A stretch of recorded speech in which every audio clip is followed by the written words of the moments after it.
ప్రభుత్వ భూములను అంటే మోసపూరితంగా పట్టాలు పొందితే వీటిని రద్దు చేసే విధానం ఉందా భూభారతి చట్టంలో?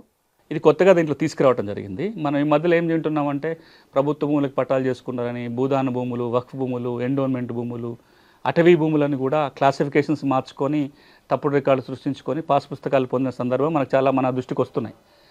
సెక్షన్ 16 భూభారతి చట్టం ఏం చెప్తుందంటే, ఇట్లా కనుక జరిగితే ఎవరన్నా ఈ ప్రభుత్వ భూమి కానీ, భూదాన్ కానీ, వక్ఫ్ కానీ, ఎండోన్మెంట్ కానీ, ఫారెస్ట్ భూములకి తప్పుగా కనుక పట్టాలు పొందితే ఈ ప్రపంచంలో ఎవరైనా సరే కంప్లైంట్ ఇవ్వచ్చు. భూభారతి పోర్టల్లో ఒక ఆప్షన్ ఉంటుంది.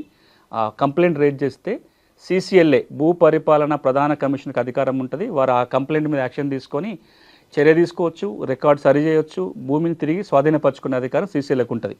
అప్లికేషన్ వచ్చినా చేయొచ్చు, లేదా CCLA తనంతట తానుగా సోమోటో అంటాం, తనంతట తాను కూడా కేసు నమోదు చేసుకొని చర్య తీసుకోవడానికి సెక్షన్ 16 అవకాశం కల్పిస్తుంది.